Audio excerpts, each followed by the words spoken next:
Hello. Welcome to Wnyu. I'm Theo Kandel, and I'm gonna play some songs for you in studio. When I talk, I'm gonna get really close to the mic, so it's like, so it sounds like real radio. I'll do my radio voice, and I'm really happy to be here. I grew up in New York, so it's always great to come back and do some stuff in the city. I just moved back to New York, actually. And all right, I'm gonna play some songs. Let's not draw this out. This one's called On My Mind, and all the songs I'm gonna play today are from my debut album, Eating and Drinking and Being in Love, which came out last month, or about a month ago, I guess. And some of these I haven't played live, so I don't know how that's gonna go, but this one I have, so I think it's gonna be pretty good. This one's called On My Mind.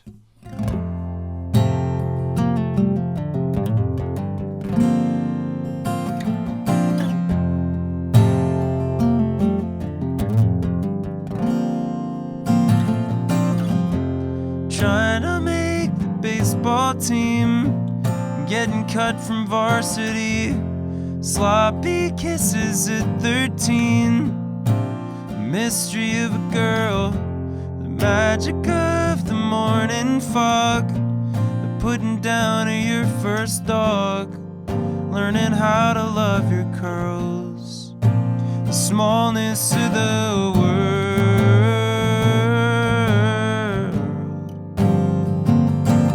It's like running down the subway steps and knowing you missed your train. It's like finding out that you forget the way your first love said your name. It's the winning, it's the losing, it's the never knowing why. It ain't worth nothing if it ain't worth a try. That's what's on my mind. That's what's on my mind.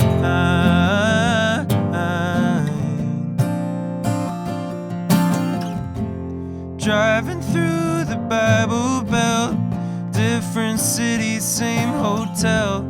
Catch a memory from a smell. Drink the whiskey till it's good. Do your taxes best you can. Shove it down and be a man. It's all gold in Hollywood.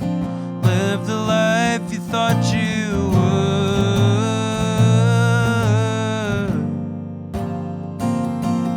It's like tripping at a festival and losing all of your friends. It's like driving to the hospital for your grandma who should be on the mend. It's the loving, it's the leaving, it's the getting left behind. It ain't worth nothing if it ain't worth a try. That's what's on my mind. That's what's on my mind. That's what's on my mind. That's what's on my mind. That's what's on my mind. Find someone who makes you smile. Dinner parties once a while. Age with grace, grow old with style. Read a book and go to bed. Have a kid or 2 or 3. Raise them right and make them see the way the sunset bleeds the red. Melted butter, toasted bread.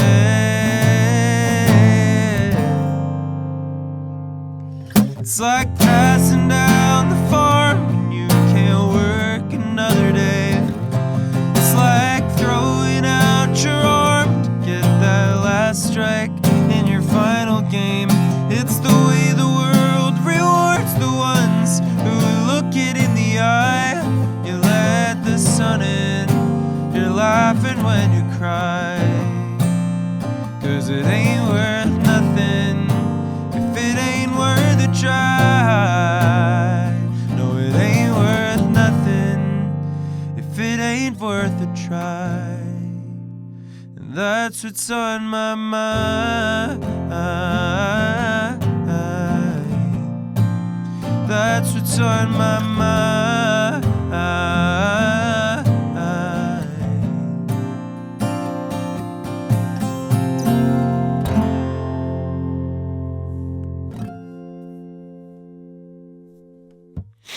That one's called On My Mind.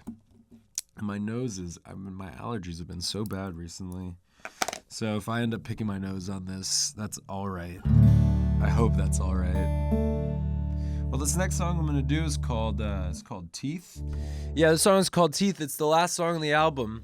I don't play it that much live because it's got to be in the open tuning, and I try not to switch the tunings while I play that much, although I will be doing so today, because it gets boring for the audience to listen to me tune. But I really like Teeth. It's a cool one. I wrote it with my friend Jack Kleineck, who produced the whole album as well with me, and Morgan Nagler, who's a really great songwriter. Some of her credits include some Haim songs, Kyoto by Phoebe Bridgers. She's a great writer, and I was very happy to do this song with them. Initially, when we wrote it, the chorus was different, and sometimes I get a little grumpy when that happens, and then I go home and I rewrite the chorus. So that's what I did for this one. Here we go.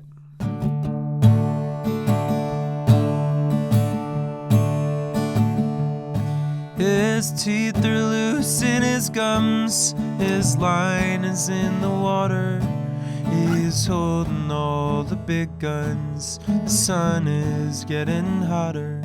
She's paving little cloud roads, he waits for her to drive by. She's atmospheric, top down, stuck in traffic on the 4-0 fucking sky. But I'll grit my teeth and wait another day, and I'll bite that apple if it's mine to take. I'll polish off my plate and drink up all the water. You don't have to feel the same. I love you anyway.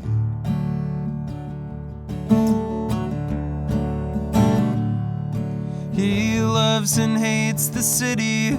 She floats along the skyline. She's looking extra pretty. He's focused on the timeline. 'Cause what if she gets restless and wanders in the abstract? Then he'll paint her like Picasso. He'll let her go and hope that she comes back.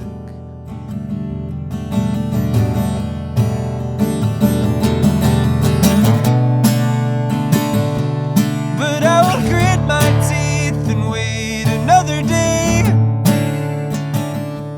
and I'll bite that apple if it's mine to take. I'll polish off my plate and drink up all the water. You don't have to feel the same. I love you anyway.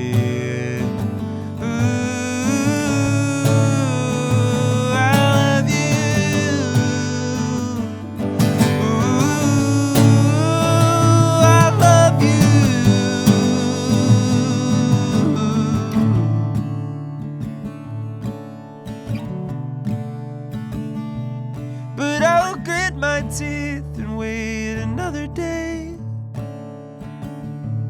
and I'll bite that apple if it's mine to take, and I'll keep waiting for you till I'm old and gray. Oh, and I love you if you love me either way. I'll polish off my plate, drink the water. You don't have to feel the same. I love you anyway.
I love you anyway. Oh, I love you anyway. Yeah, I love you anyway.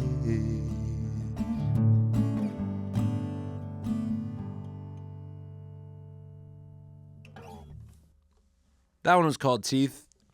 I've actually never done it like that live, so I think it worked out. I think we did pretty well. I am probably going to sneeze during my next song. We'll see. We'll see. Got to tune up the guitar. Getting out my trusty thumb pick. As the weather gets colder and it gets drier, the guitar starts to not be what it should be. Beautiful.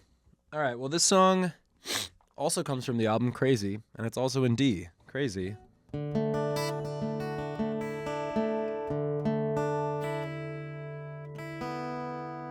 And it's called Nothing New. And I like it a lot.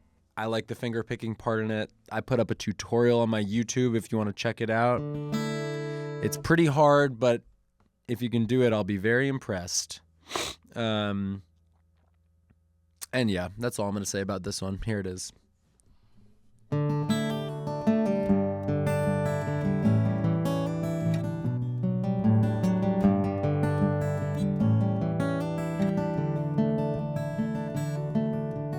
First time I got drunk, Henry swapped his parents' vodka with some water. We got wasted on the street. Maybe 6 months later, met a girl. She let me date her, broke my heart, made a romantic out of me. Well, I gave it all a try. I got low and I got high, and I swear I almost died outside Seattle. I met you somewhere in between my useless liberal arts degree and switching out the spirits for the camels. Well, I know one day I will find nothing happens for the first time in this world. Ain't got surprises left for me.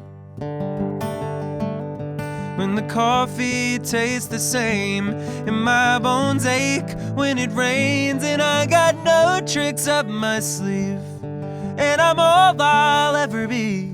Oh, it won't matter when one day there's nothing new. If I got you.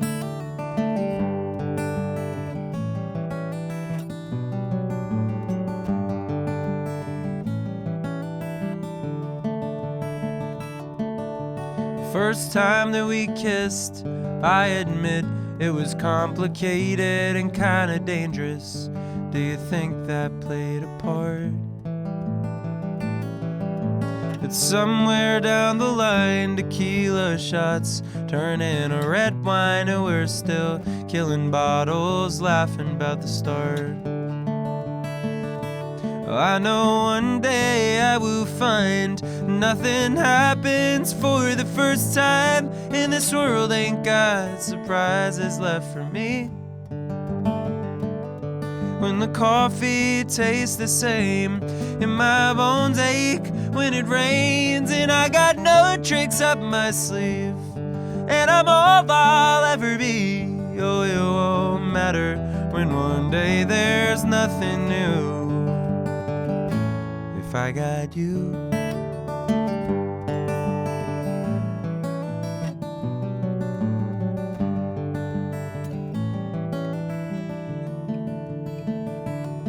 Well, we give it all a try. We get drunk and we get high, and we get hit on by the swingers at the dive bar. I met you somewhere in between New York and Tennessee, and I know that this will work if I do my part. Well, I know one day I will find nothing happens for the first time in this world. Ain't got surprises left for me. when the coffee tastes the same, and my bones ache when it rains, and I got no tricks up my sleeve, and I'm all I'll ever be. Oh, it won't matter when one day there's nothing new. Oh, it won't matter when one day there's nothing new. Oh, it won't matter when one day there's nothing new. If I got you.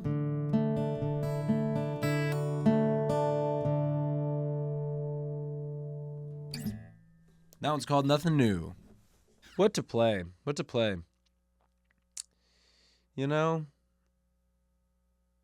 I'm kind of feeling crazy right now. I'm kind of feeling crazy. I'm going to play a song that I finished the other day because I think that's really fun. And so we'll see how it goes. But that's what it's all about, testing out new stuff. Steven's going to like this too. I don't know. It doesn't have a title yet. But a little backstory. My grandparents, my mom's side of the family comes from Chicago. They've been there their whole lives. My grandparents are still there. My grandpa was he ran a deli. He ran another deli, a grocery store. And he worked his whole life. And I think that's a beautiful thing. I think it's a sad thing. I think that people are entitled to their quiet, simple lives. But sometimes I wish that he'd had a little more luck in his, I guess.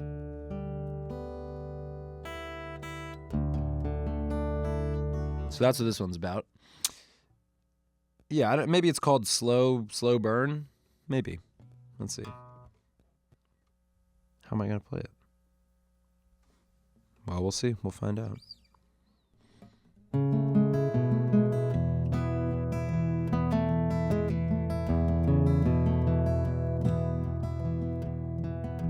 Shipping Leroy off the war.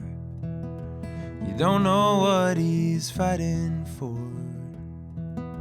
And it might be 6 months before he gets back to Chicago, the 16th corridor.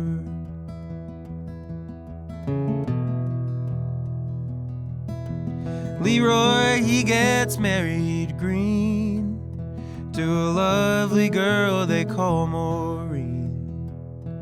He's 21 and she's 18, and he loves her with his whole heart, an empty pocket full of dreams. There ain't no hero's victory, this ain't that kind of song. It's the kind that don't come easy, but you keep on keeping on. There's a light on the horizon, there's a full moon and it's rising. There's new music to be heard, he says. There ain't no point romanticizing, set the bar low, no surprises. You just gotta wait your turn. Oh, it's something that you learn. It's a slow, slow burn.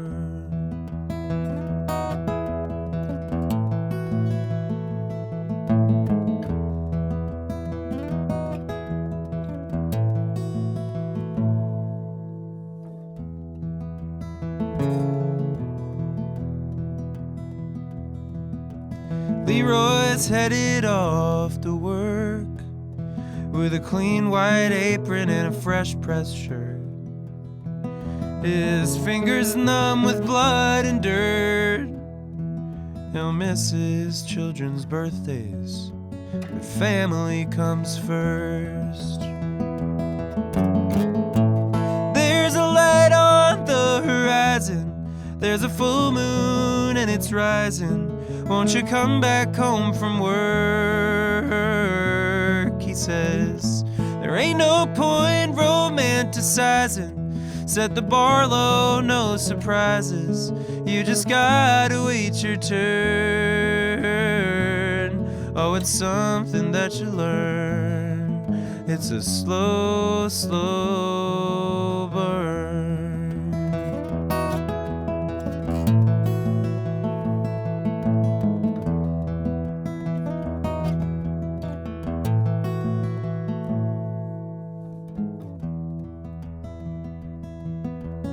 Leroy, he's a-getting old. The nights are long, the winter's cold. And Maureen's got another growth, and they don't know how much longer. That's the way it goes. There ain't no quick recovery. This ain't that kind of song. It's a simple life of love and family and waking up at dawn. And it's digging roots and staying put and keeping up your lawn. It's the kind that don't come easy, but you keep on keeping on. There's a light on the horizon. There's a tunnel and he's smiling. There's a quiet in the world. He says, hey pal, you gotta fill the silence. Every man is his own island. Oh, it's something that you learn. Oh, it's something that you learn. It's a slow, slow burn. It's a slow, slow burn.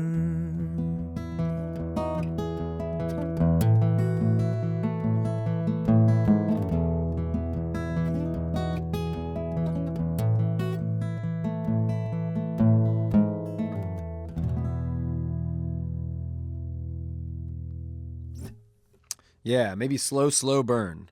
I kind of messed it up there, but what are you gonna do? Brand new song for WNYU.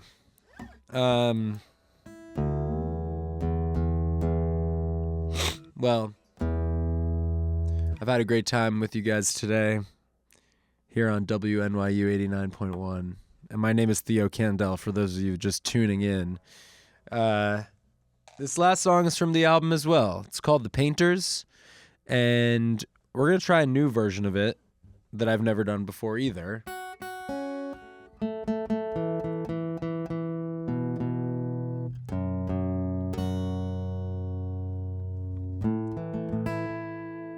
We'll see how it goes. I have no idea. But a little chiller version of it.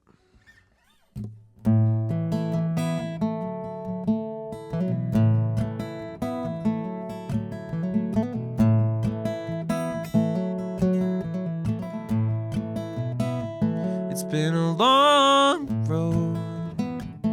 Where do I start?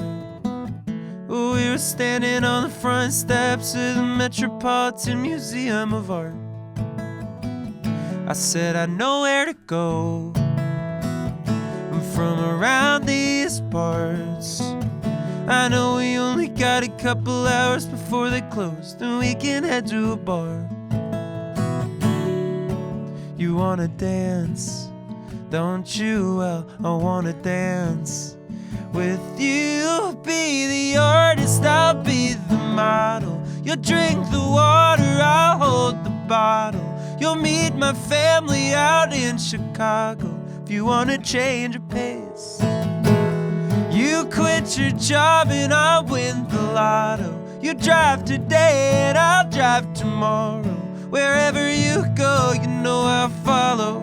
I don't really care these days. We can paint our picture in 1,000 ways, and we paint every day. Woo-hoo-hoo. Woo-hoo-hoo. Woo-hoo-hoo. It was a canyon drive in the pouring rain.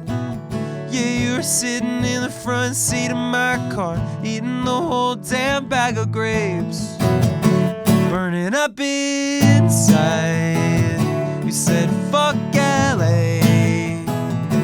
Well, I said sometimes the city needs a little bit of some kind of change.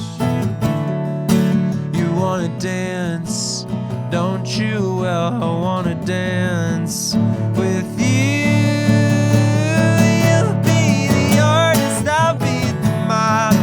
You'll drink the water, I'll hold the bottle. You'll meet my family out in Chicago. If you wanna change your pace, you quit your job and I'll win the lotto. You drive today and I'll drive tomorrow. Wherever you go, you know I follow. I don't really care these days. Well, we can paint our picture in 1,000 ways. We paint every day. Woo-hoo-hoo. Woo-hoo-hoo. Woo-hoo-hoo. Yeah. You wanna dance, don't you? You wanna dance, don't you? Yeah, you wanna dance, don't you? Well, I wanna dance with you. You'll be the artist, I'll be the model. You'll drink the water, I'll hold the bottle. You'll meet my family out in Chicago. If you wanna change your pace, you quit your job and I'll win the lotto. You drive today and I'll drive tomorrow. Wherever you go, you know I'll follow. I don't really care these days. We can paint our picture in 1,000 ways. We paint every day. Yeah, yeah, yeah. Yeah, yeah, yeah. Singing, yeah, yeah, yeah. Oh, oh.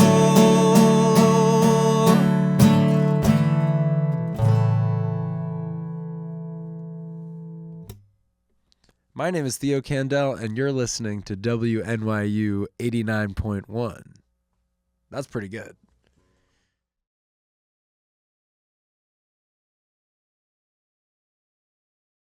You are listening to WNYU 89.1 FM or streaming on WNYU.org, and I am here back in the basement with Mr. Theo Kandel. Theo, how you doing, man? Hello, it's great to be back in the basement. Yes. WNYU. Thank you for doing all of your plugs. We appreciate it.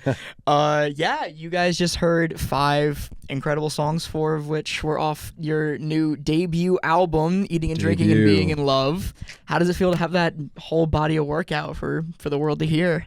It is great.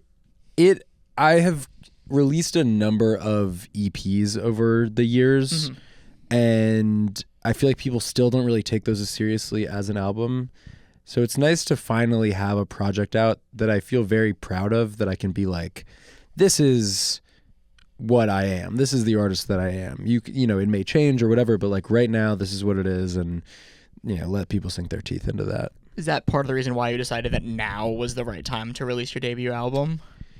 Yeah, it was more just that I was sick. I wanted to do the project. I love doing projects, so like even the EPs that I've done have been very project feeling, but it just felt like time to really put a big effort, like a concerted effort into it. It's like a full ordeal. Let's talk about that title for a minute, Eating and Drinking and Being Low. So you do talk about eating and or drinking on, I want to say, all but 3 of the songs on the album. No, all but...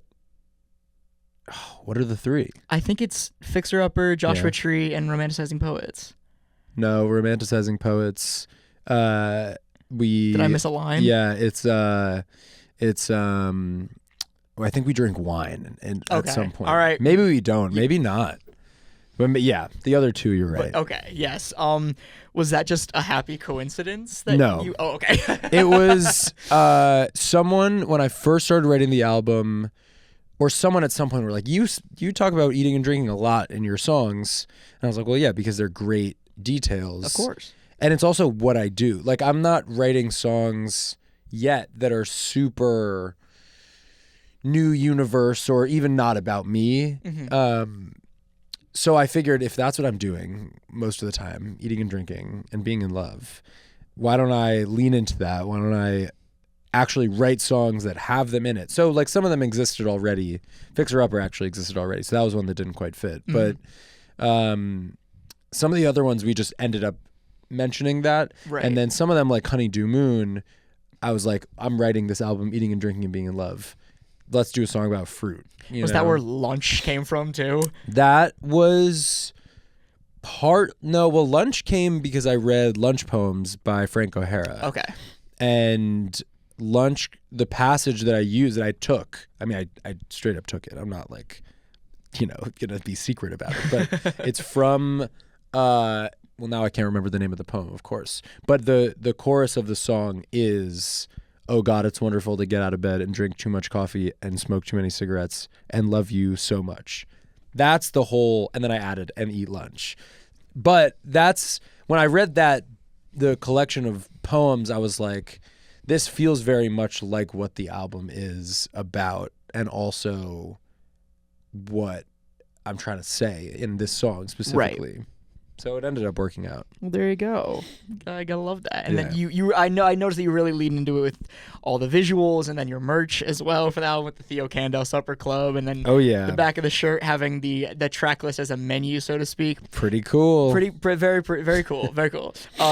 When you were like with that an idea in mind, when you were writing those songs, did you have an idea for sort of the appetizer or the entree or quote unquote dessert songs, or was that just sort of happening in track listing? That was after the fact. When I track listed the album, at first I was thinking, what if I do an interlude between each section? Oh, okay. And then have them be like, it's like, oh, this is the appetizer. Like I was gonna like call a restaurant and like have them do it over the phone, different or something. Courses and stuff. But it felt a little too much. So instead, we ended up just doing the track list that we thought flowed the best. And then when I was making the shirt, I was like, oh, this works if I do it like this. It definitely does work. I think that the way that you've broken the album down, definitely, I think you called it like the meat of the album being like Fixer Upper through On My Mind. Yep. Definitely really hits in that regard.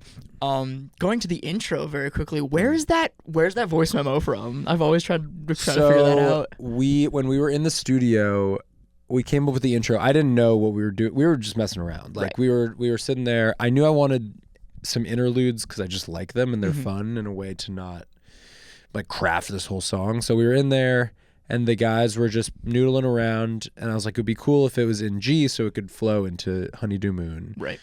So they started messing around. They got we all got this nice thing that you hear, this kind of like droney whatever. Right. And then while they were doing it, was recording what the things I was thinking, which were bad at the time. So I listened back to those and I was like, this is not good. So then when I got back to LA, I was riding around in my car and I was like, I'm feeling it right now. And so I just got on my phone and I was like, and just rambled. Nice. Yeah. I think it's a nice way to bring somebody into that world of sort of just and I feel like you have that vibe as well of just like sort of maybe rambling, but also just like the energy and the vibe that comes from that. Yeah, it's a big ramble. I mean, even at the live shows, some people have been like, dude, you should do stand up. And I'm like, this is you clearly don't understand how bad it would be for me. Because like I get up there and people are expecting to hear music. Of course. And so then when they hear me talking and kind of being like a little funny, it's unexpected, so they laugh. If I got up there and they're like expecting to laugh, I don't think they would have the same. Well, then maybe you got to do the reverse. Maybe you got to go to a stand-up set and just start playing music. I have done that at my friends. Really? Well, I didn't go. I was invited to play at my friend's backyard like comedy show. Okay. But then I was trying to do the banter there, and it did not work at all. Like, people were not. They were not laughing. They were not laughing because the expectation was different. Right. Oh man. Well, speaking of your songs, let's talk about some of them. Let's start with the first one that you were playing today, On My Mind. You have said that that's your favorite song from the album. Number one, is that still true? Yeah. It's I think the best song that I've ever written. Really? I think it's also one of the ones that I've wrote alone, so I feel like I can claim that too. It felt when I was writing it, I was very conscious of how I was writing it. I was very conscious of the inspirations behind it. Both Sides Now by Joni Mitchell, A Little Bit of Everything by Dawes, Long December by the Counting Crows. And I just like each part of the song. It took me a really long time to write it, which I think are the best ones for me, rather than like a flash in the pan kind of thing. But it felt good while I was doing it. Yeah. And I liked how the recording turned out too. It definitely ended up being like as raw as it could be while still having the band. No, I agree. I remember in your Substack when you were going through, which you have a Substack. If you would like to go check it out, Shout out. Goes very in depth into a lot of the other songs on the album. TheoKandel.substack.com. There you It's go. free, or you can pay if you want, but you don't honestly get anything extra. You get some things, but it may not be worth it. It's cool though. It is very cool. And you talk about all those inspirations, and in your lyricism for it, you can tell those influences. You paint this beautiful picture of a life really well lived. Was there a specific inspiration for that life, like where that came from, or was it just sort of from your mind and from those songs? You know, have you ever seen the movie Big Fish? Yes. Tim Burton. That movie I saw when I was too young, and it freaked me out because you know how the guy sees his death when he's pooping on the toilet? Yes. So I watched that movie with my dad when I was like, I want to say like 7 years old, and too young to understand like the grand themes of like a beautiful long life, but young enough to understand that someone could die while they were pooping. So right after This is horrifying. we watched the movie, my dad was like, all right, I'm going to go to the bathroom. And I was like, you can't do this. And then I went back and watched the movie later and realized how it made me feel this crazy sadness of just a life ending. Anything ending is sad to me. Right. But then there's that, you know, the beauty in that too. And there's the story you tell your kid, you know, maybe it's not the whole truth, and that's like part of the movie. Maybe you you know, you put some ornamentation on all of the things, or you exaggerate. But that movie is like, that's what the song is to me. It's like all these little pieces, this little, this collage of moments in a life. And that's what A Little Bit of Everything does too, but more disjointed with different timelines and characters. characters. Yeah. Do you see yourself trying to live that sort of life? And do you think you have? Yeah. I mean, it's not really fictional in a way. Right. It's like, although I did make the varsity baseball team. Okay. Which I gotta say that. A little bit of artistic integrity Yeah. there. Yeah. A little sob story to please everyone else. But yeah, I mean, all the lines are true, basically. Like learning how to love your curls, you know, putting down your dog, and then even in the second verse, I remember writing the second verse when I was in somewhere.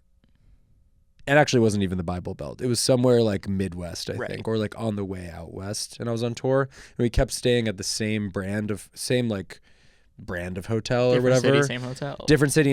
And I remember because the rooms looked exactly the same, and I was like, oh my God, this is weird. Yeah. It all is real. And maybe the end part is aspirational. I think it is aspirational. I want that kind of life eventually, you know? Well, I love that. That's great. And there was one line, when I first heard the song, there was one line that really stuck with me. It's the way the world rewards the ones who look it in the eye. So what I took from that, and please tell me if I'm wrong, but just like the world can kick you while you're down, and is like there's a lot of struggle that can come from that, but the peace and satisfaction in life comes from just continually getting back up and facing that head on. Was I like super off base in my interpretation you're totally of like right. where did the inspiration for that line specifically come from? Because that was one I just started, I had to like sit and stare at a wall for a minute. I was like, dang, that's. I almost made that line the way the world, and you're gonna have to edit this one for a second, but I have to say because this was the line. Okay. The way the world rewards the ones who spit in its fucking eye.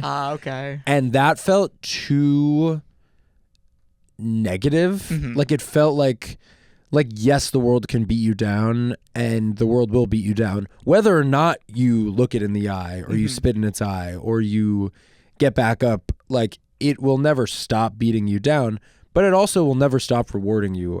I think. Right. I think that the people, and this kind of goes back to what I was saying with the new song about my grandpa, like, you know, he worked really hard his whole life, but I think he wishes he'd set his sights a little higher too. And I think that is a sad thing to me. Aside from all of the happiness that you can have in living a simple life too, but I think that anyone who tries will be rewarded in one way or another. Right. Even if you're beat down, that can be a reward too. I mean, like, I'm trying to do this music thing. I have not gotten to where I want to get to yet, and it feels like you can get beaten down and you're getting eroded slowly. But I think that, like, if you just keep going, something's gonna give. Maybe. Right. I don't know, but that's kind of a hope then, maybe too. Of course, yeah. I mean, you were talking about that on your Instagram earlier as well. Yes, I was. In terms of looking at your music career like a fire, and sort of just building. And you really have done an excellent job with this, I would say. Just like Thanks. building that baseline and like having that foundation, that strong foundation, and just waiting for that spark, and then it'll become self-sustaining. I think I had so many different ideas of what a music career would look like growing up and living in Nashville in college and after college, and then being in LA, and you hear and you see now more than ever, because TikTok didn't exist when I was in college, so like, or really I guess just at the end, but so many things can happen so fast, right? And the people that will do the most with that are the people that have prepared, and the people that have put in really the time and effort to make sure that what they're doing is sustainable, from a touring perspective, from a recording perspective, from a songwriting perspective, from a graphic design. Like, I still do all the graphic design for my stuff. I'd still design every piece of merch that I put out, every poster, not every poster, but most posters, all the cover art. Like, I was so self-sufficient for so long that now that my team has gotten a little bigger, it only adds to it, you know? Course. And there's no like pulling teeth. It's like, I've already done this. Like, so yeah, I mean, I think people burn out because their fire was too small to start out with, or they didn't, or, you know, a good example of someone who maybe it comes early and they're not quite ready, but they're ready enough is like for the analogy. You're building your fire, but you haven't just collected your kindling and whatever. You have all of the other wood you need next to you. So when that lights, you're able to put it all on and build it. Yeah. And that's one way. And that is a way that I think we've seen a lot of people do, like Dasha. I don't know if, you know, her song Austin popped off, and she's great. And she was in Nashville, I think, at the same time I was. But she hit it so big, so quick. And she had been working at it. And I think that they've fed that fire really well too. So different strokes. Different strokes, you know, for different folks, of course. Yeah. Yeah, but I think and like you said, it's on all sides of it: the recording side, the writing side, and then the touring side. You're currently on tour right now with Jordy Cersei. Yeah. How has it been playing some of these new songs live? Which one do you have? One that you're like, that you're happy that you're able to play live now because it's been sort of sitting, waiting? Is there one that you're like really enjoying? I've never put out an album before, and I've never put out a project while I was on tour. So it's a really, I mean, I see why it's like the age-old thing that you do in music is you tour to support an album. Yes. And playing all the songs has been great, and seeing people connect with them. And I haven't played like all of the songs. I play a good bit. Seeing which ones people connect with is interesting, because some people, like, when they listen to the album and don't come to a show or whatever, Nothing New has been like a big favorite for people, for like fans, in my opinion. Or not in my opinion, from what I've seen. But then at the live show, obviously the Painters goes crazy. I mean, it doesn't go crazy. It's just me and a guitar. But like, it goes really well, and people want to sing along, and they're having a good time. The one that I play live that people have really reacted to is 1952 Vincent Black Lightning, which is a Richard Thompson song, for those of you that don't know. It's really sick, finger picking. I really have fun playing it. It's one of my favorite songs ever. It's a story ballad. But people love that because it shows off my finger picking skills. Right. And they're like, whoa. And older people in the crowd that know the song love it gets a good hit when for I do them. that. Yeah, they love it. The younger people don't really know what's going on, but they like the guitar. Amazing. That's so fun that you have that ability to connect to as like a bunch of those different generations with your music. I feel like a lot of your inspirations, like, you know, we talked about Jackson Browne, Joni Mitchell, like that kind of vibe, James Taylor. That's definitely sort of an all-encompassing, like, my main demo is Moms. Maybe it used to be. Now maybe it's a little younger. But there's a place for everyone. There is a place for everyone, of course. Oh my goodness.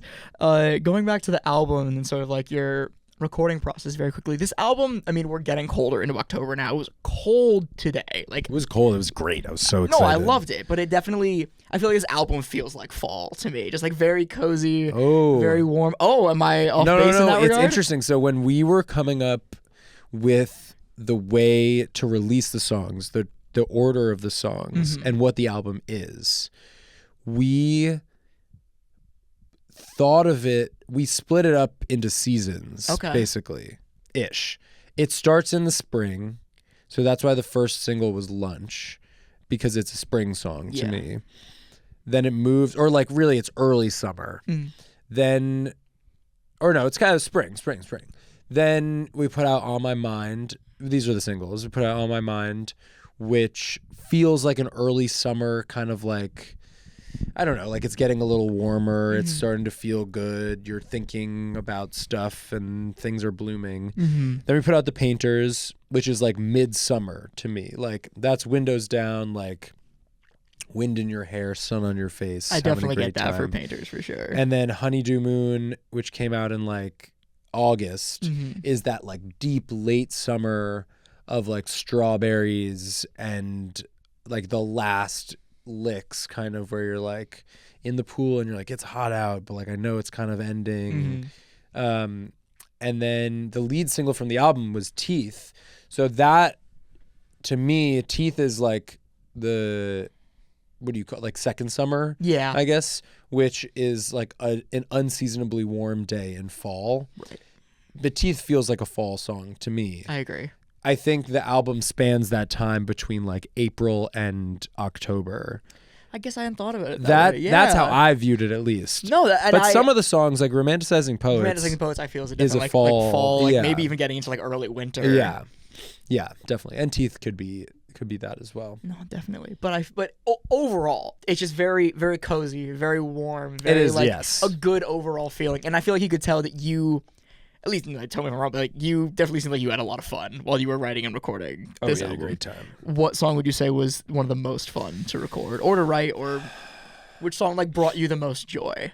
Well, we split the recording into two different places, but both in New York in 1 week, in 5 days. Nice. Or 4 days, really. Part of it was at Grand Street Recording in Williamsburg. Really great, small studio, have everything you need.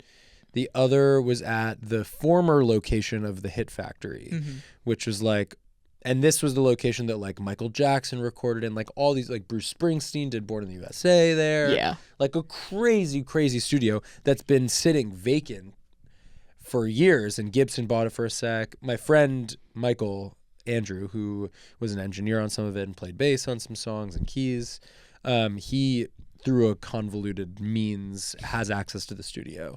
That's really cool. And so we just kind of like camped out there, and I had my friends from my college a cappella group, the Melodors, come in to sing harmonies on a bunch of songs. So, nice. Or really just 2 songs. I guess they did it on Teeth.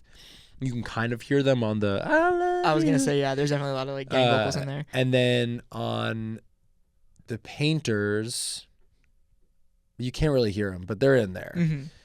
And maybe, did they do something on One More Night? Yeah, I think they did. Yes, that's what it was. It was One More Night with my friends in the city, like the, chorus harmonies and stuff. That was really fun. We had a great time. And like, it's one of those where you like can't stop laughing. You're like supposed to be recording. It's like you're in class and your friend is like making jokes at you and you, Yeah. So that was great. I mean, it was just good to sink into the recording process. We would get there every day at like 9 or 10 maybe. We would leave at like 11.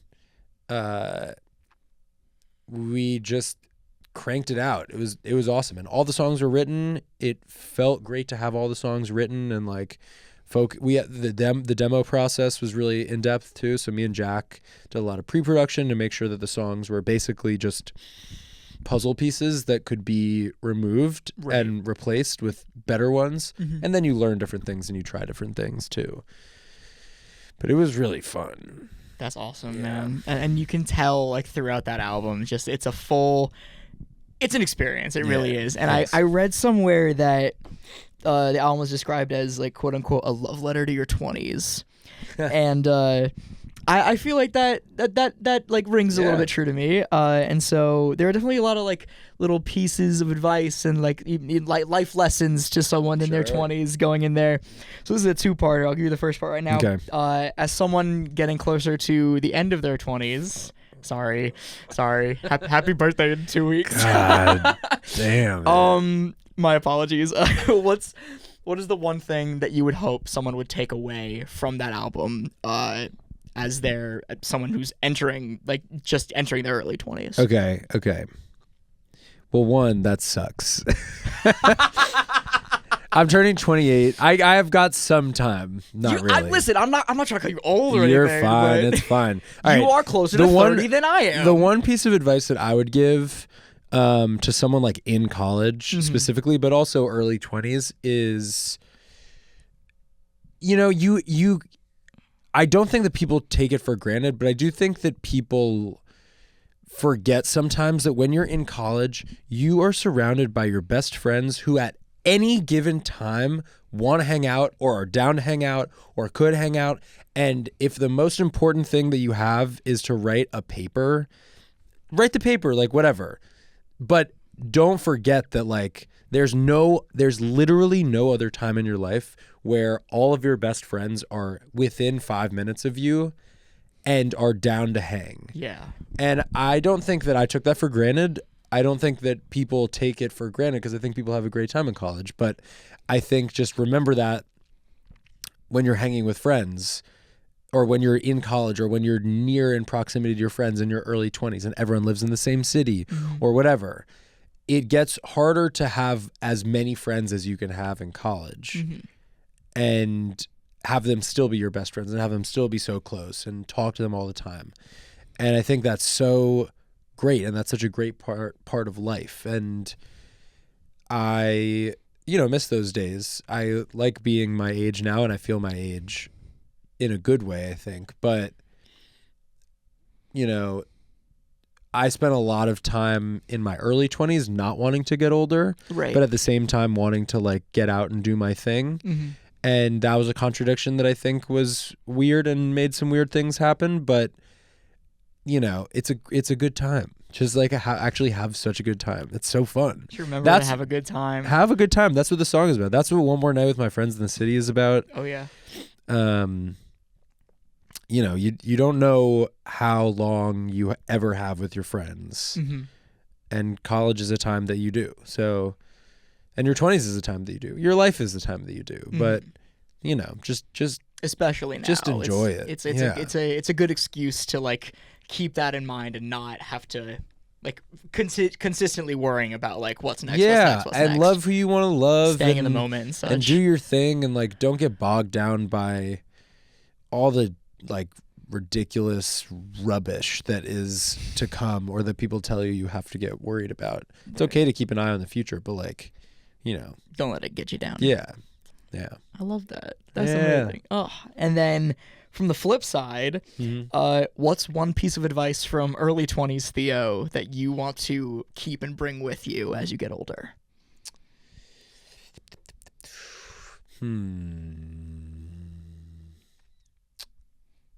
I think that I have gotten these days more okay with like not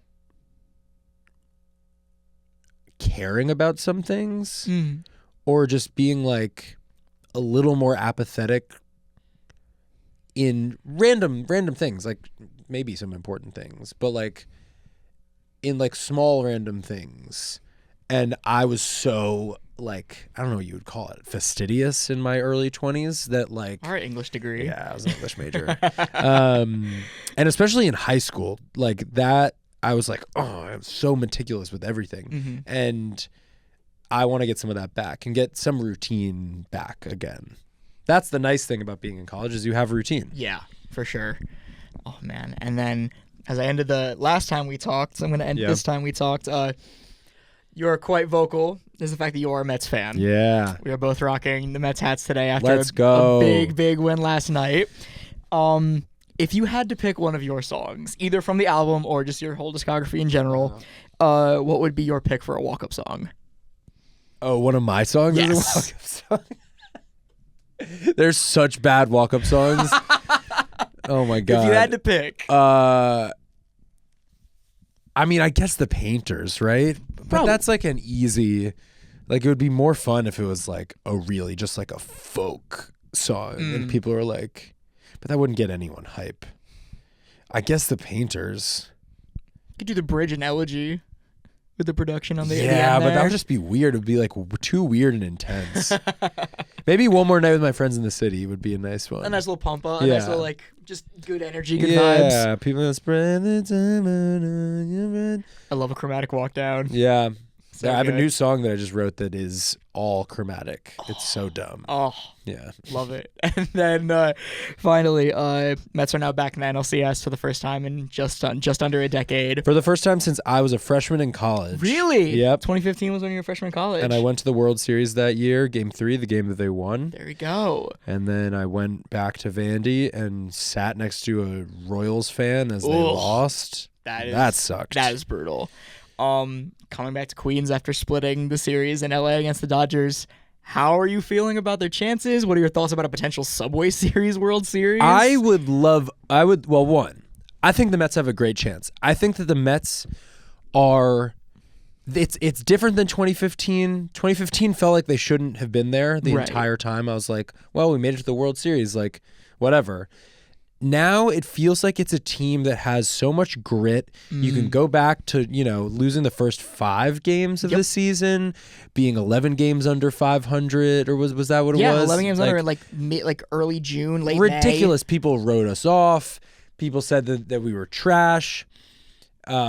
I loved beating the Braves. I love getting the Braves out of there. I love beating the Phillies. There's so much grit and heart in the team right now. Mark Vientos coming through. From my neck of the woods. He's from Connecticut. Oh, nice. Yeah. Hell yeah. Yeah. I mean, Mark has been awesome. Mania has been awesome. Insane. Some of the pitching always scares me. Diaz reminds me of Billy Wagner back in the day. Yeah, Diaz is a little shaky after. But it's okay. post-injury. He was looking great last night. Yes. Pete's going to come back big. Mm-hmm. He can't only hit home runs, but that's what he's been doing and striking out and taking walks. Yeah. Lindor should be the captain of the team. I have had so much fun. Winker, I love. He's also hot, so I do like that. And Iglesias, Winker feels like the guy where you love him if he's on your team, but hate him. Oh if yeah, he's I mean when he was on the Rockies. Oh yeah, when he was on. What was he on, the Nats? He was on the Brewers as well. The Brewers, that's why it was such a huge reaction when they were in Milwaukee. It feels great to be a Mets fan. We can't forget that this is not how it should feel to be a Mets fan. Maybe this is how it should feel, but this is not how it ever feels. Right. And my girlfriend is so optimistic in every game. And like the second, it's like 6-0 and they hit a home run and I'm like, it's over. Like the Mets are going to blow this like they always do. Right. So I'm the pessimism to the optimism, but I do have the optimism right now. I feel it. You feel it. I feel it. Amazing. And I would love a Subway Series. It would be crazy. Even though the Yankees are, I don't love the Yankees, but I would love New York, and it would be so good for it to happen. It would be here. great for the city to have a parade in any capacity. Yeah. Oh man. Well, let's go Mets. And Theo, thank you so much again for coming in, man. Really Thank you appreciate it. so much. Theo Kandel live in the basement here on WNYU 89.1 FM or streaming on WNYU.org. When you're listening to us, he has a show next week at the Broadway in Brooklyn. If you would like to come out, Theo, thanks again, man. Really appreciate it. Thank you. Of course.